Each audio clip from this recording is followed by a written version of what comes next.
Good evening, everyone. I'm Eve Kahn. I'm head of the Grow Your Club Special Functions Committee, and I love my job because the most amazing scholars come to grace this podium with their presence, who are making incredible discoveries fresh off the press about the printed word and image and how we communicate across time and space. Such an amazing hybrid clubhouse library museum, and that attracts incredible speakers. So the first of tonight's stars. Jillian Adler is Professor of Literature and Chair in Humanities at Sarah Lawrence College and a Grow Your member since 2018. Books she has authored or co-authored include Chaucer and the Ethics of Time and All Thing Hath Time, Time in Medieval Life with Paul Strom, who's here, right? Also, yes, thank you, Paul. The conversation that Jillian and Paul had a year or so ago was a real highlight of that season, the Spring 23 events. Jillian has also developed a foundation, the New York Medieval Society, which is co-organizing the event tonight. We are celebrating Anthony Bale's fascinating new travel guide to the Middle Ages. We have his books for sale this evening, and supplies are running out. So run, don't walk to the back of the room when you feel inspired to buy a copy of his book. We have a gorgeous, irresistible display at the back. Anthony, Jillian, I am delighted to pack this hall for your fascinating topic. Welcome, and thank you so much. I'm obviously not Professor Anthony Bale, but I'm going to introduce him. It is a tremendous pleasure and an honor to invite Professor Bale to the Grolier this evening to talk about his latest book, A Travel Guide to the Middle Ages, The World Through Medieval Eyes. Many of you already know that Professor Bale is a preeminent medievalist who specializes in the literature, history, and culture of the Middle Ages, who has published many books and essays on topics such as the late medieval Englishwoman Marjorie Kemp, on the medieval Jewish experience and the Christian experience, and medieval travel, especially pilgrimage. And he has also completed editions by Oxford, two of which I think students everywhere are engaging with to learn about medieval travel. Well, three of which, the Oxford editions of the Book of Marjorie Kemp, the Book of Marvels of John Mandeville, and one on medieval English travel. Previously professor of medieval studies at Birkbeck University of London, he is now professor of medieval and Renaissance English at Cambridge, which I believe is a chair created by C.S. Lewis and held subsequently by only several notable faculty. His research, writings, lectures, and general erudition are deeply respected within academia, but also beyond it. And after this evening, you could easily find his podcasts and riveting conversations about the perils of pilgrimage and other subjects, such as his conversation with Melvin Bragg on the BBC. I am very pleased to help sponsor this talk as president of the New York Medieval Society, since the aim of our foundation is to encourage the exchange of ideas about medieval culture and to make diverse understandings of the Middle Ages available and accessible to a broad public. Professor Bale's book is a significant contribution here, and moreover, it represents myriad perspectives within medieval society by exploring travel as a cultural phenomenon.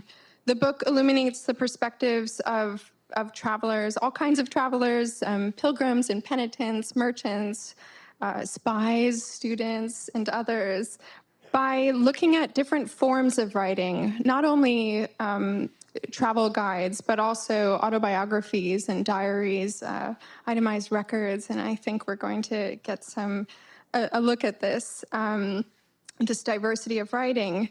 And it highlights Western and Eastern outlooks, challenging us to think about medieval culture more globally, and recognizing that travelers not only carried their luggage with them, but also suspicions sometimes of foreignness and a mistrust. The book reflects tremendous historical insight as well as an extraordinary sense of the globe, to borrow its phrase, a mastery of space, if it's not too charged, of the routes that medieval travelers took, the destinations they pursued, the places that they stopped at along the way. And you might find yourself opening up Google Maps as you read to see where a particular auberge might have been, whether it's still there in some cases, or to see whether relics that were claimed by a particular church are still claimed, and those are places that medieval pilgrims would have gone to cure themselves of their ailments or redeem themselves of sin.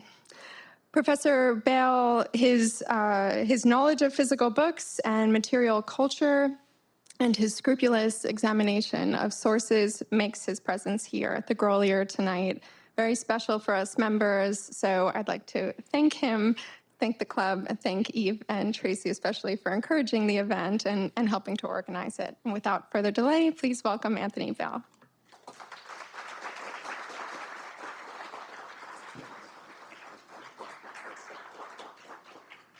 Thank you so much, Gillian. And how do I follow that introduction? I've got a lot to live up to now. Yeah, I'd like to thank Gillian Adler and Eve Kahn for organizing this evening and for having me here. It's truly a dream come true to speak at the club, somewhere that I've known about for a long time and been, influenced by the history of collecting that has gone on here.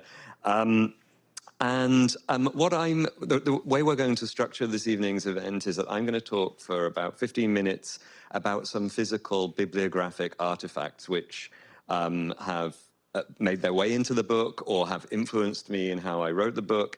And then Gillian and I are going to have a conversation about that, and then we'll open up to questions. I haven't prepared a formal lecture. I've just got some nice slides which I'm going to talk through.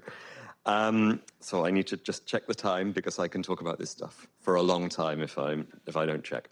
So the book is called A Travel Guide to the Middle Ages, The World Through Medieval Eyes. And just to start off, I want to unpack a couple of the terms that are in the title of the book. It might seem self-evident, but what I've done with that title really is to use the term travel guide because the book is structured through the words of medieval travelers. So it's the advice and the experiences we get through medieval sources themselves. So the subtitle, The World Through Medieval Eyes, is very much because I wanted these sources to speak. I wanted these sources which are about all different kinds of travel to communicate to a modern readership through the words and experiences of those archival sources themselves. And these are often sources that have been overlooked or neglected. And some of the things I'm going to show you tonight are not pretty, but they are very important in terms of the history of travel. But often the archive of travel has been neglected. And then the second term in my title, which Penguin have put in very large letters here, Middle Ages, that's obviously, many of you will know that's a very fraught term. When did the Middle Ages start and when did they stop? And I think no two people can agree on those dates. But in my book, what I really mean there is something from around the mid-13th century till the early 16th century, so from around 1270 to about 1500. And that's partly because that's when we start to see a huge efflorescence of sources about travel. So we start to see people writing travel guides, which tell future travelers how to travel. We start seeing kind of diaries of travels that have been undertaken. We see lots and lots of evidence of pilgrimage, of all different kinds of pilgrimage. And we also start to see a written culture of business travel, particularly on the Silk routes. For me as a scholar, one of the exciting things about this period is that it's in travel writing that you start to see the subjective eye of individual people, which you often don't get in medieval sources. It's, often medieval sources that tend to the impersonal, or they are borrowed from a previous authority, whereas in travel writing, you will often find someone say, I saw this, or I went there. They're not always telling the truth, but we do get that voice of the subjective witness, the subjective individual. Okay, two of the kind of most important principles behind the book are that like medieval travel writing, the book plays with ideas of truth and fiction and with exaggeration and with unreliable witnessing, because travel writing from this period is not factually reliable. And also, it's very much invested in the archival primary sources of travel. In my work from when I was a graduate student, I've been interested in the peripheries of culture, the people kind of on the edge, with forgotten voices, with margins. And that's also true of how I've approached the bibliographic aspect of my research for a long time. I'm interested in the kind of forgotten manuscripts, the ugly manuscripts, the kind of, the neglected editions, not the bestsellers. Sometimes the bestsellers, but not the nicest versions of the bestsellers. So that's very much informed this. Okay. The term travel, I take to mean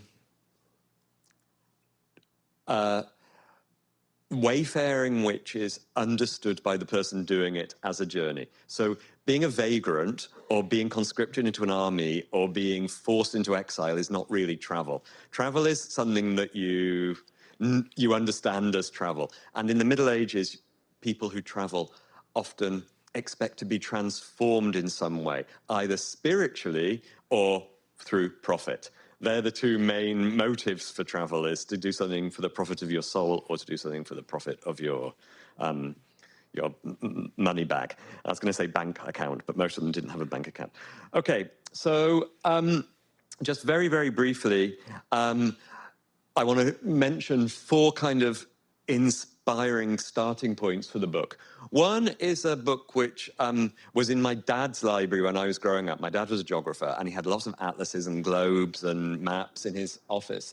But he had this book from the 70s, a book I'd very much recommend to you, J.B. Post's Atlas of Fantasy. And it's an atlas of imaginary maps of things like Treasure Island or Winnie the Pooh's 100 Acre Wood, turned into an atlas of maps from literature. And I loved this book as a kid. And there were all kinds of places in it I'd never heard of, in space or under the sea and this kind of thing. But I love that idea of the interplay between place and text and visualizing place. And that was a very important stimulus to me in writing this book, in thinking about imaginary places.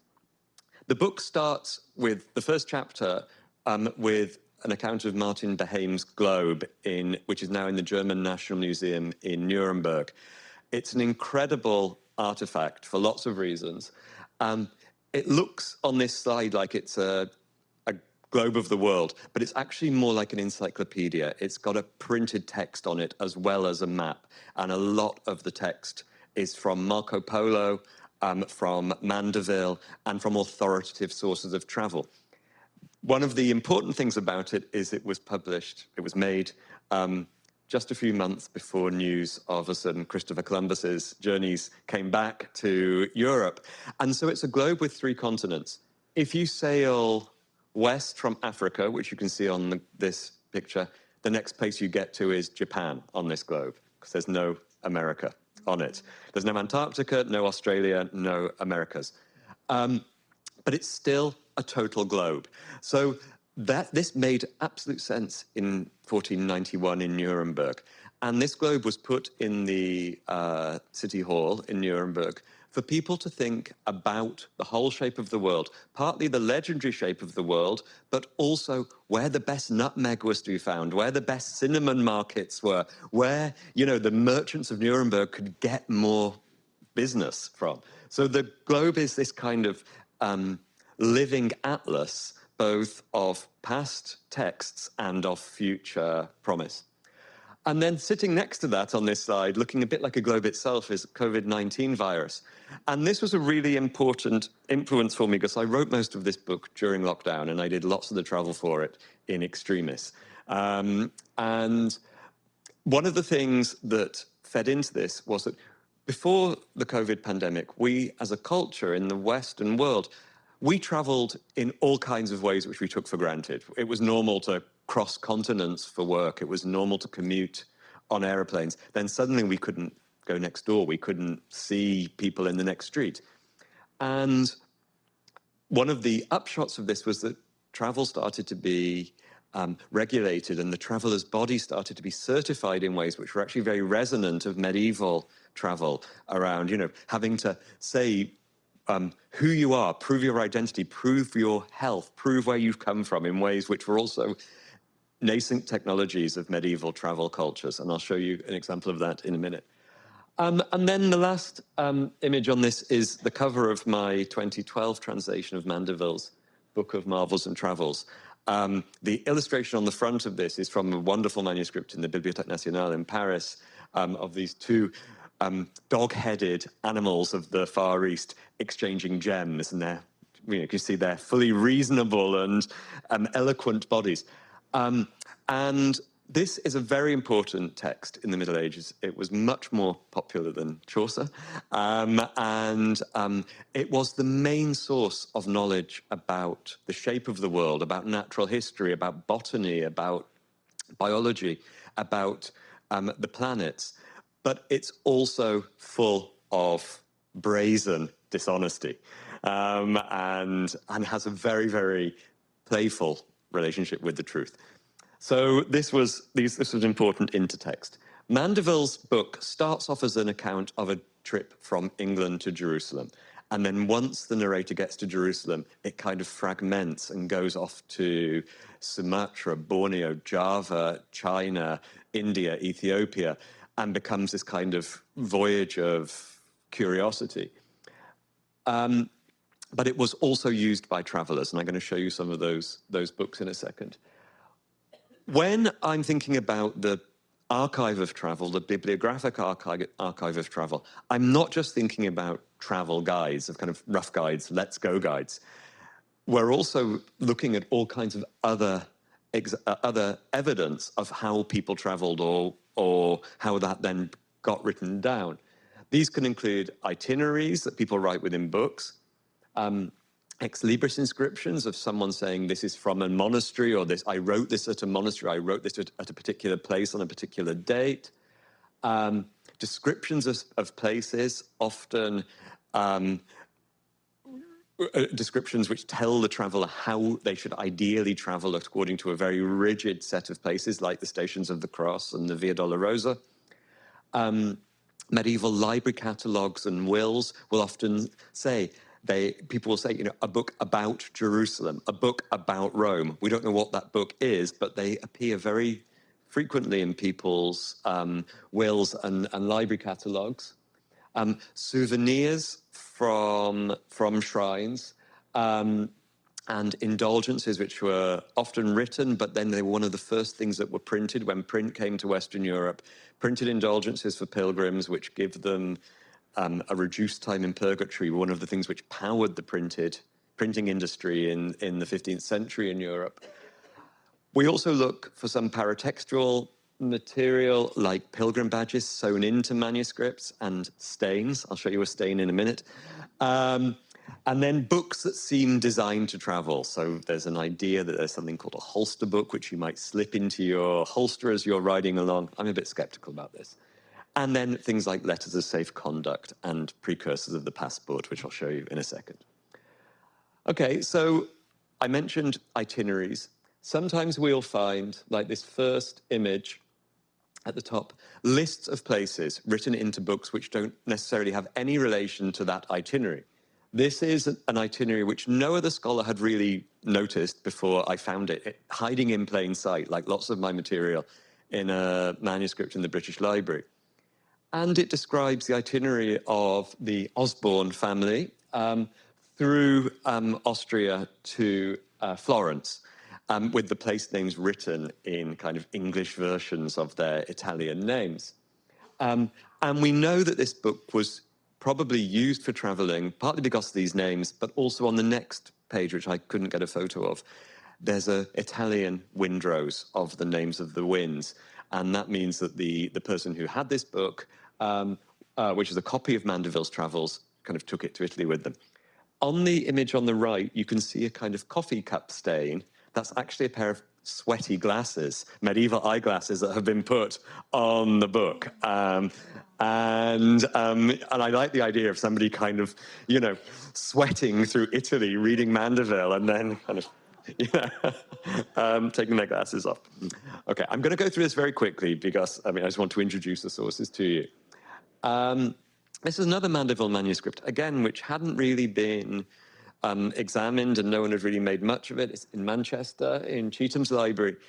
And at the back of the manuscript, on the right-hand folio here, a 15th century attorney called Edmund Whiten has written his own notes of his own journey through the Mediterranean to what he calls Syria, the Holy Land, and then to the Black Sea, all the way to Azov, which is kind of beyond the Crimea. This is an incredible journey for a 15th century Englishman to take, very unusual journey.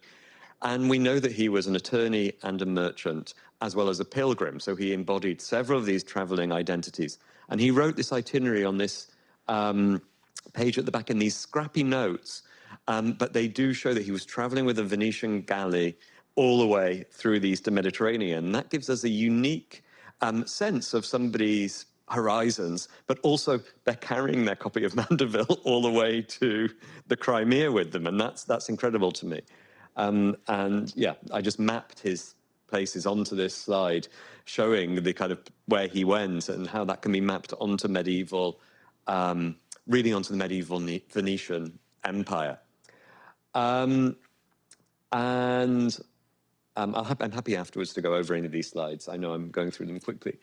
Another itinerary in a manuscript of English poetry in the Huntington, where somebody went all the way from Flanders to Jerusalem and wrote the places you need to remember there in a very orderly way. Again, this is something which hasn't really been studied or hadn't been edited. It's just sitting there in a manuscript which had been very well studied. Some pictures from Mandeville's travels here for you.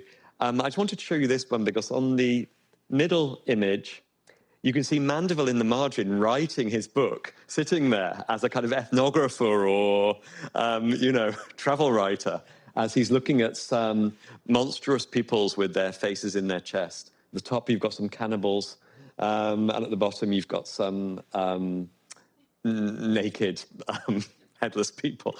But you've got the sense of him as an observer on the journey here.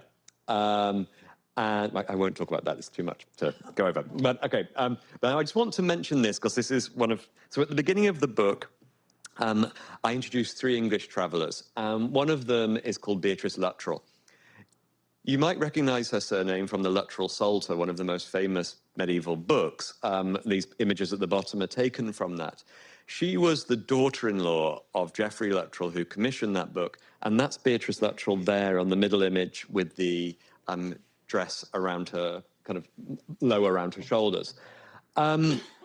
She went to Rome in 1350, and I know about this from this little scrap of paper at the top here, well, actually it's vellum, which is her application to be allowed to go with her damsel Joan and her garçon, her groom, her boy, Henry, and to go on pilgrimage, you might see on the second line there, vers Rome en pèlerinage, to go to Rome on pilgrimage in 1350.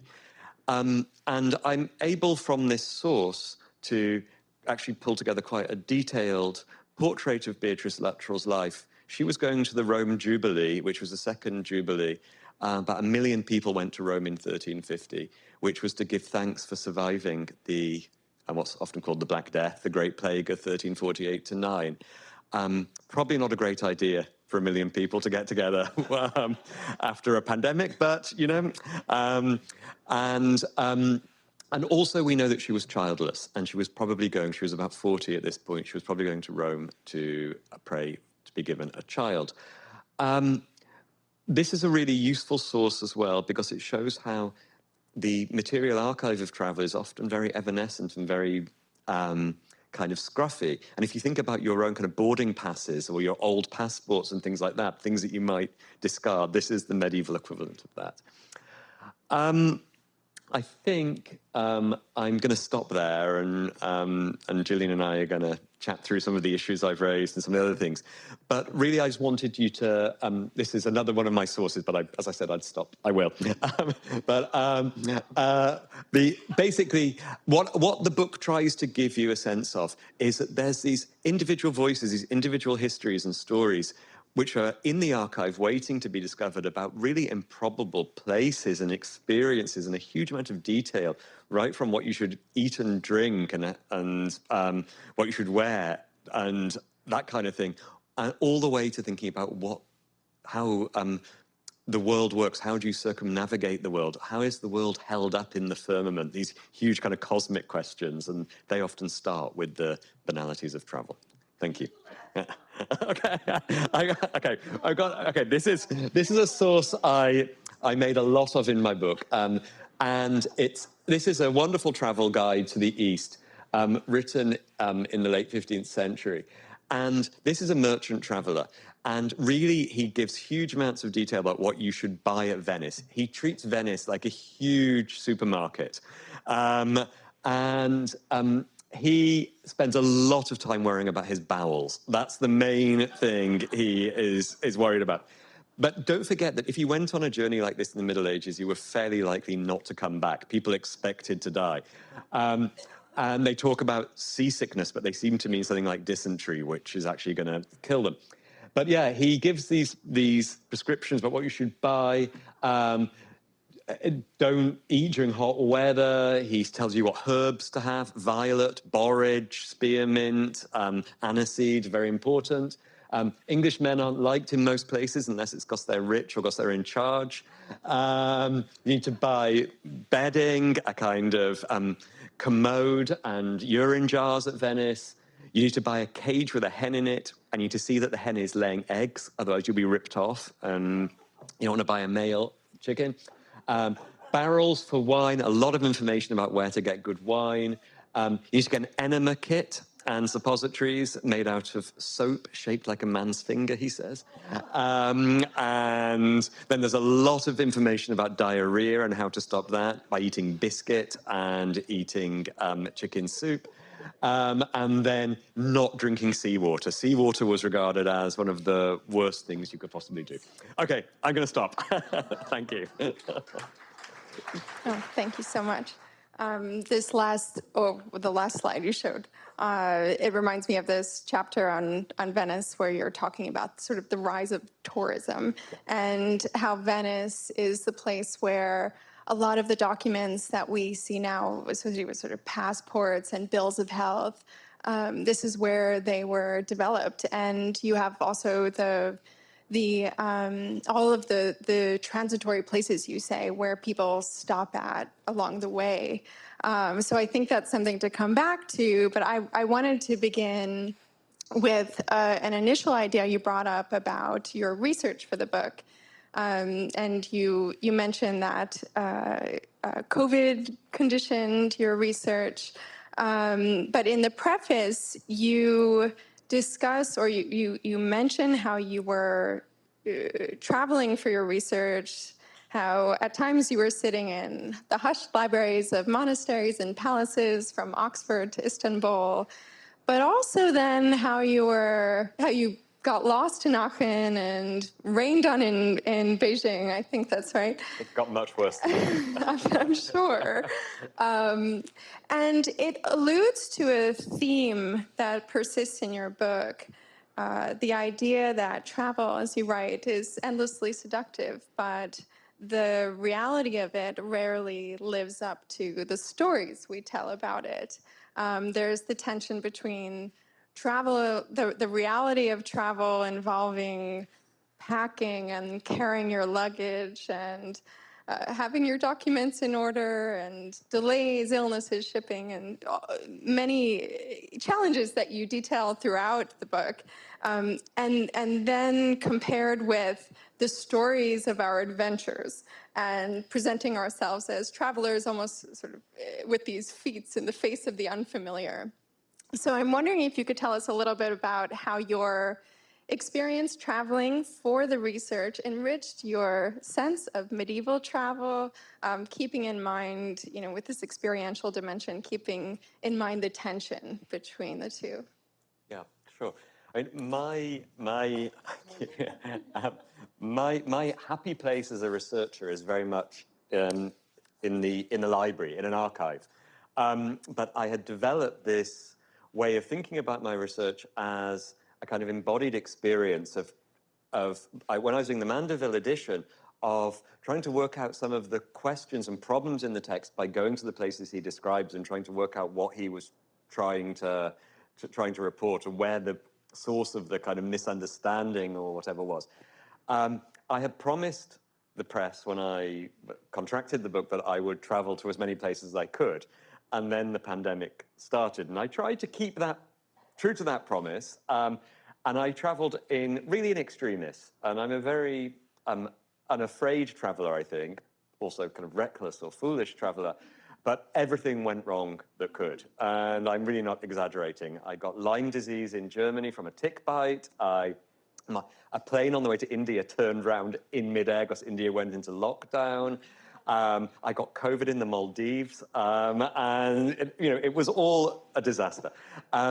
But it was actually useful to think about that kind of, partly about the embodied experience of travel, which really lies behind lots and lots of medieval sources, where people are thinking about that discomfort and that vulnerability and the fact that they are really only ever one step away from disaster. They have to rely all the time on strangers and on kindness and on chance. And so I put myself in that position. But also in terms of how I was writing the book, I wanted to get a sense of that estrangement one feels when one turns up in a place for the first time, which is totally alien to one's experience. So the Maldives is a really good example, actually, because I have a couple of sources, surprisingly, of medieval people who went there, because it was a very important trading place. One of my travelers, a Genoese merchant from the late 15th century, ended up spending a long time there. And then on the day he left, his boat to India fell apart and he spent the night clinging to a plank in the Indian Ocean by himself before he was saved. And being there on these tiny atolls in the middle of the Indian Ocean, I kind of really was able to respond to that feeling of utter loneliness and isolation, particularly as I was then trying to get off that atoll, possibly with COVID, to get home. But also then there were all these sensory experiences of things like heat.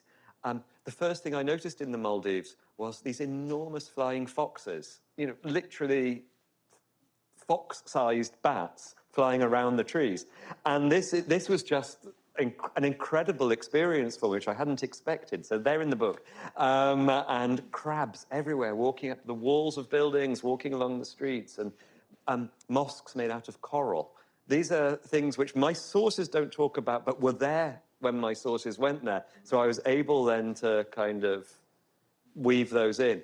But yeah, I think those things that were reinvented during the COVID pandemic, those kind of health passports, all that testing and that kind of thing. These, as you started off your question by saying, these were things that were first really tested in 14th century Venice.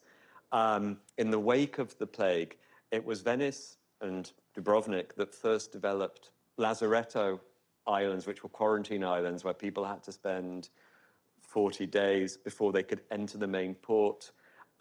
It was in Venice where certain kinds of tourist offices and civic offices for tourists, for travelers, were developed, where things around like bills of lading for merchants were then institutionalized. A lot of textual regulation around identity, which are the forerunners of the passport. And those sources do often survive, often in very poorly organized archives or in kind of fleeting, kind of fugitive survivals. but they really give us a sense of the individual becoming a traveler. So they are certified as a traveler. They have a story as a traveler. They have a bureaucratic footprint as a traveler, and that I think is a point of textual connection. You can, when you're reading the different stories of women who traveled, I mentioned, merchants and pilgrims, you can sense the sympathy you have with some of these characters. I think you must have been tempted to write your own travel guide, it sounds like, describing flying foxes. And I'm thinking about your point in the book about the medieval view of the world as an encyclopedia. I always thought, in Chaucer, in The Man of Law's Tale, and Dante, you see the trope of the heavens as a book. Not the earth as the book, but the heavens as a book, and your fate is written in the stars, and the idea that there's a connection between providence and writing. So it struck me that you have this sort of earthly counterpoint. You have the world as encyclopedia. So I'm wondering what kind of lessons a medieval traveler might have gleaned from that encyclopedic world. And of course, the earlier members might keep in mind, being bibliophiles, the idea of the encyclopedia as a circle of learning. That is, in a way, like travel, because you have a point of departure, a journey, an educational journey, and then an endpoint or a point of return.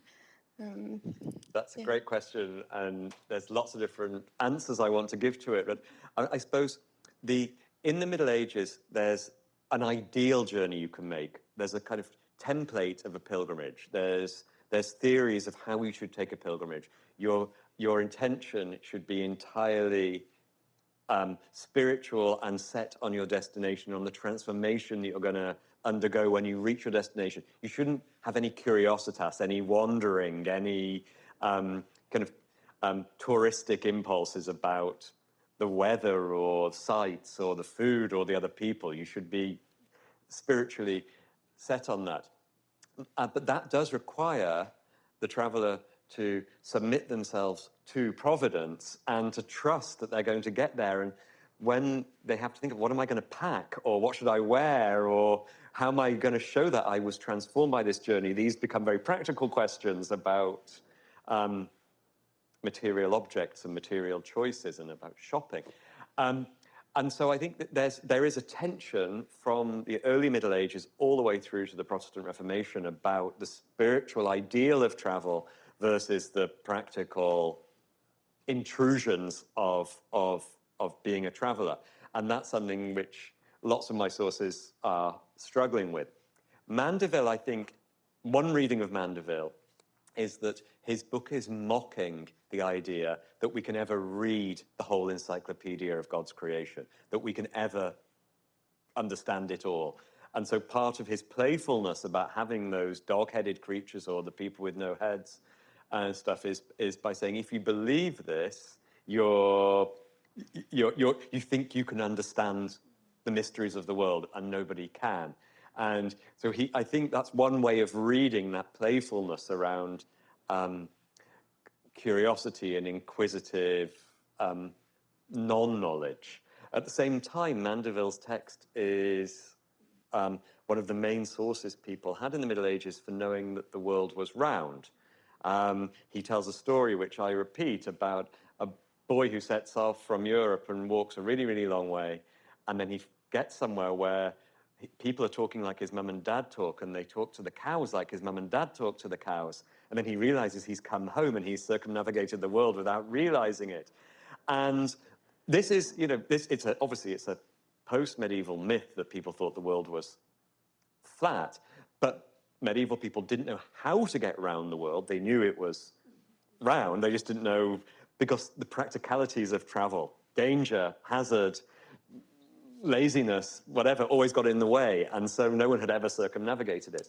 But there is, in that story, precisely that sense that in travel you end up coming back to your beginning, and that's very much a practical version of that spiritual story of yeah.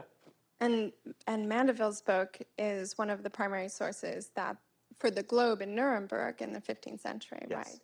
right? So it makes you wonder if Martin Beheim was conscious of the playfulness of Mandeville. I mean, that globe is such an interesting starting example for travel writing in your book. I mean, it's not a conventional form of writing, but it inscribes his perspective, the creator's perspective on the globe.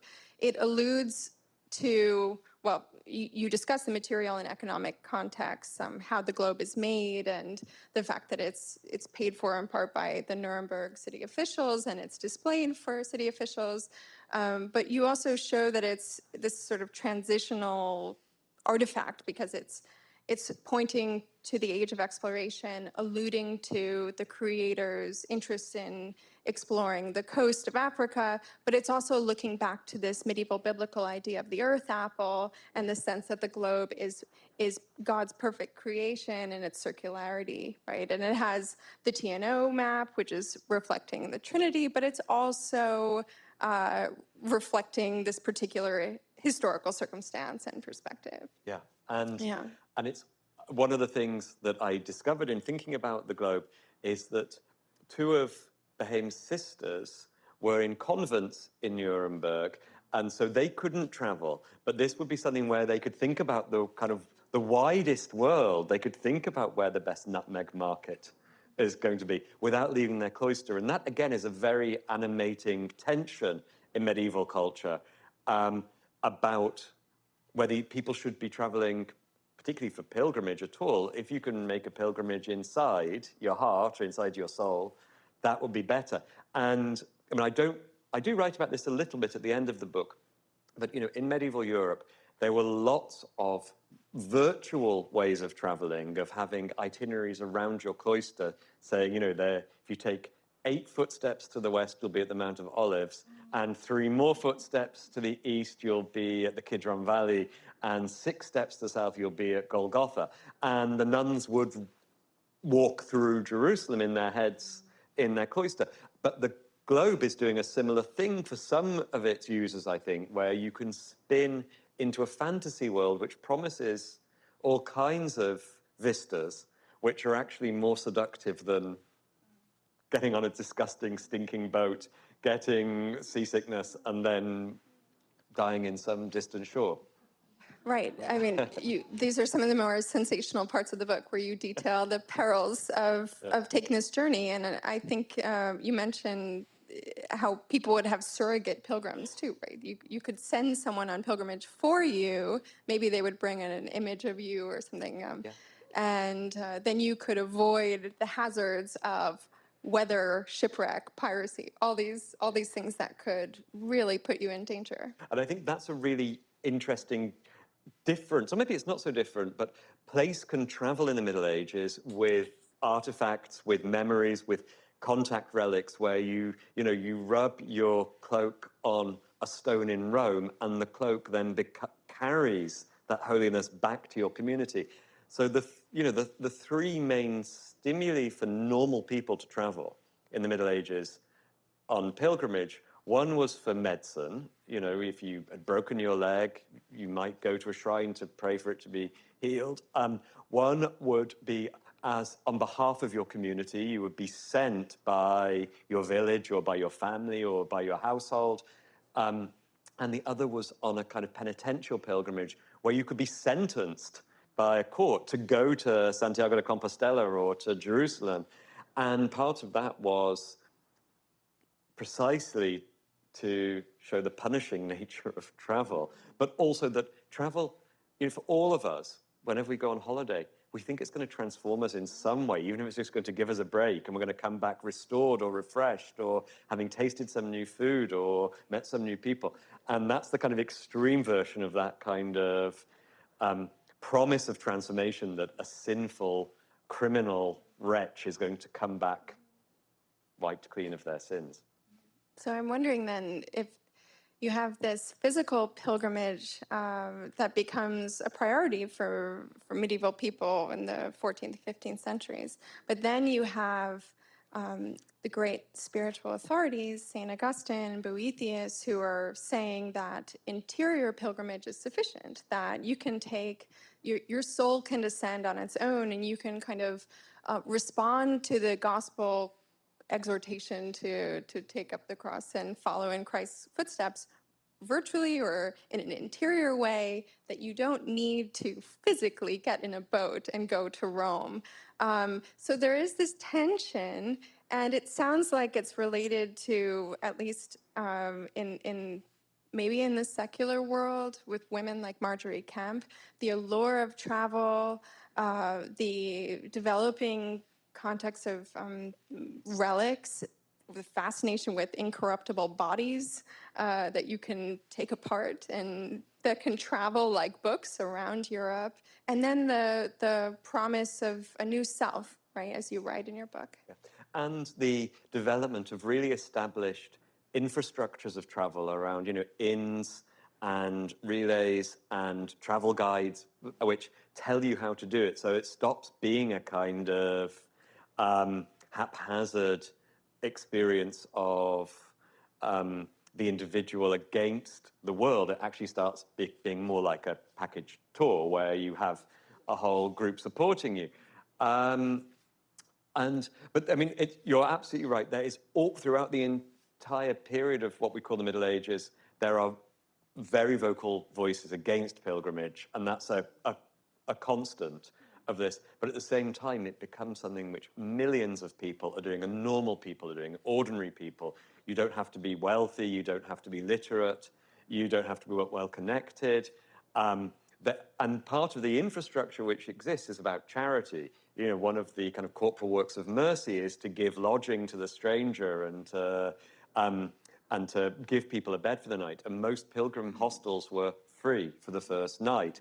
And so these kind of technologies developed which encouraged travel. One other thing you've made me think about in that regard, one of the sources I haven't really written about in the book, but I came across a lot, is that pilgrimage is also very useful for people for getting away from a situation they don't want to be in. Leaving a husband or a wife you don't want to be with, finding a husband or a wife that you would like, getting away from a crime that you've committed, clearing your name.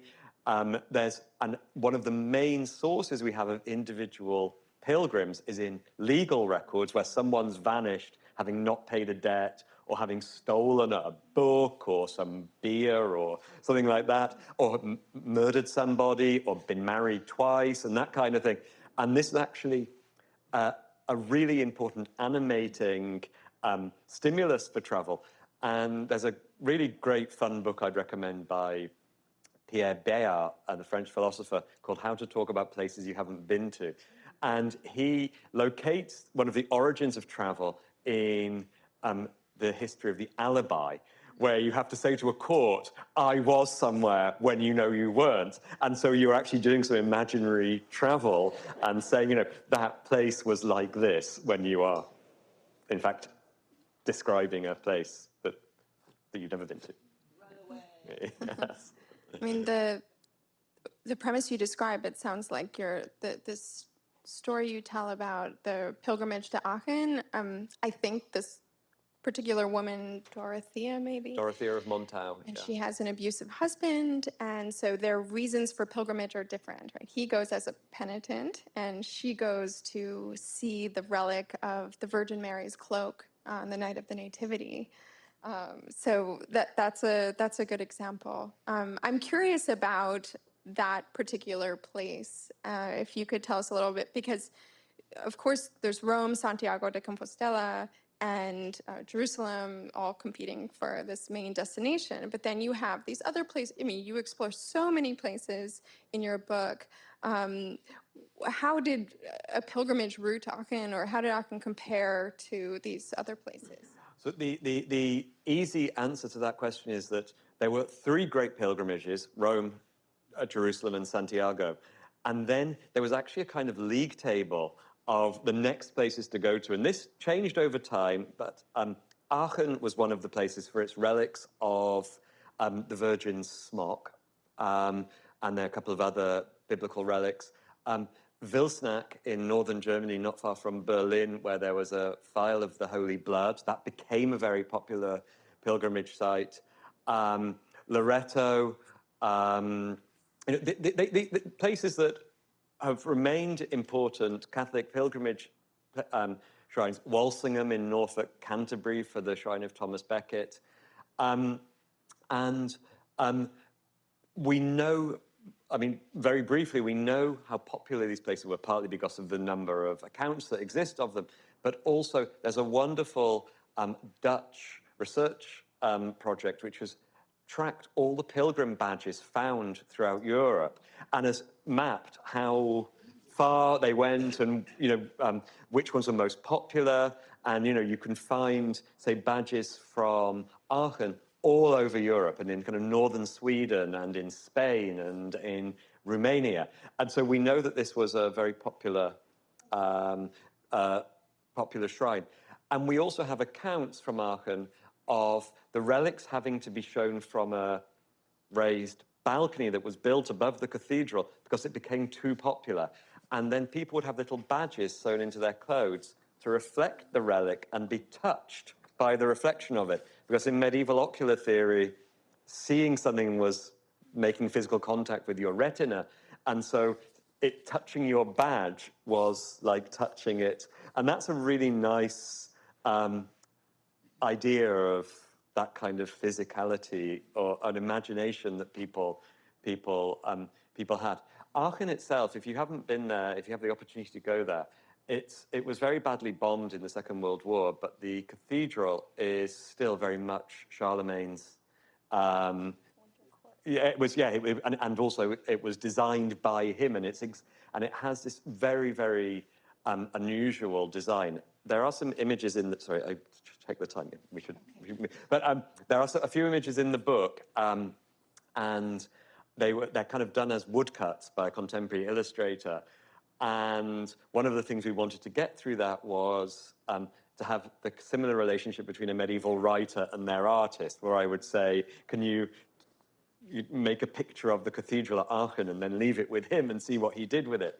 But he has made an image of Aachen, which is like a kind of cylindrical drum, and it seems to kind of rise in stripes of stone, and it's a very, very eloquent building, which is meant to look like the heavenly Jerusalem in northern Germany. Oh, wonderful. We're We've only going got 5 minutes, yes, so we should well, have some questions. We can open this up to questions from the audience, and maybe we'll just try to keep the questions succinct. There is a microphone coming round. Wait till you get the mic to ask a question. Oh, thanks. Are you seeing authors who get criticized for having made a mistake? Are you seeing multiple editions where the author goes back to that spot and re-reports? Yes. At times? Yes, but that to me, that's a wonderful question, and it's something I've written about quite a lot in terms of humanist corrections to Mandeville, where in the late 15th century, there's 2 particular writers, a man called William Way, who was English, and a Swiss-German, Felix Fabry, who go to Jerusalem twice. And that's not, you're not supposed to do that. You've been once, you've got all the benefits. You're not supposed to go as a kind of tourist and look around. But they go to research stories that they've read about Jerusalem, and they want to know, my books at home say this, but I saw that. How can I? And that's very much what in shorthand, we think of as a kind of early modern humanist, empirical, academic, scholarly way of traveling as a researcher rather than as a kind of follower of other texts.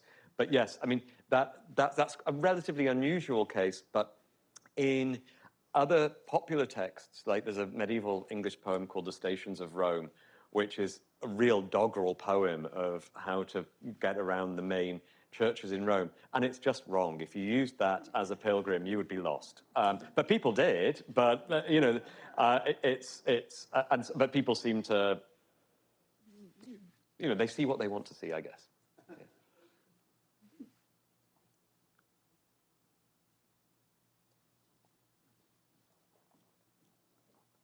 Hello. How people to choose if they want to go to Rome or to Jerusalem or to Santiago? Any like logic behind it, or it's like It's an individual choice, and you might go for a particular reason because the route is easier, because you know someone who's been, because you want to complete all three. Some people do that. What we do see from 1453, when the Ottoman Turks conquer Constantinople, the route through the Eastern Mediterranean becomes much more difficult for Western pilgrims, and Rome and Santiago become more popular. So there's a circumstantial thing. For most of this period, until the late 15th century, Rome is a very small, tumble-down city, and lots of people talk about how barren it is, how lots of the churches are in disrepair, how they haven't been mended after earthquakes or fires. And Rome really has to kind of invest in its tourist infrastructure to attract people. And so you get these pilgrim hostels, like the English College, which is still there, which become kind of expatriate colonies for travelers in Rome to encourage them. Santiago really is a success story of the later Middle Ages. And it develops entirely as a pilgrimage site. It doesn't have a history apart from that, really, in any significant way. And the Camino, which is actually kind of 12 or 15 different routes across Europe, really develops quite late and very much as an infrastructure. And one of the earliest pieces of travel writing, the Codex Calixtinus, is a guide to how to get to Santiago. And it does include lots of religious material, but it also tells you, where there's a marsh full of horseflies and you'll get bitten if you go there, and where the water's dirty. So it's really thinking about how to make your journey easier. But basically, it's an individual choice.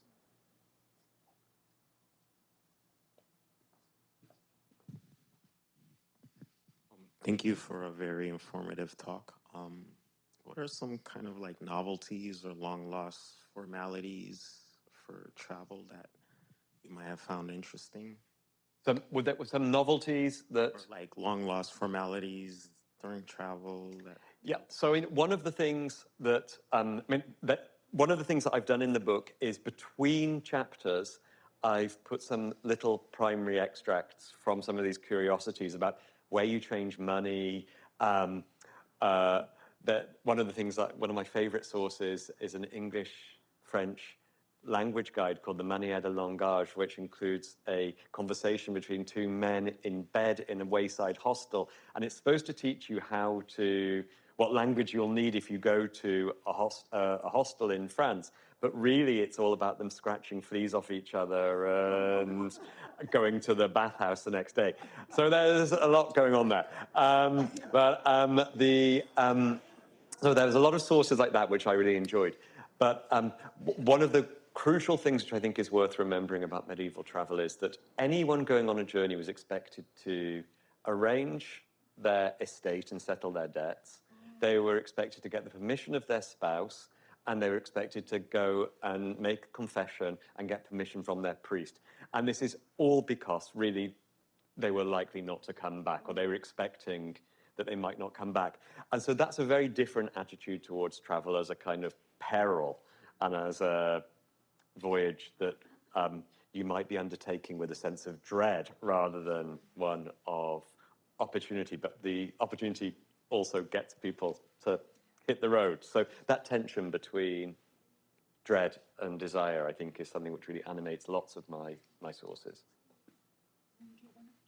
Yes, it's probably it's probably the last one. Yeah, just a question about the time of these trips, like timeline, how long it would take. You spoke about that gentleman that left England and it ended up on the other side of the Caspian. I mean, and means of travel. Like, are you on your own? So everyone agrees in the Middle Ages that you shouldn't travel on your own, particularly women, but it's not recommended for anybody. You should find a reliable group of people when you get to Bruges or Calais, and then that kind of thing, and use intelligence to set your route up.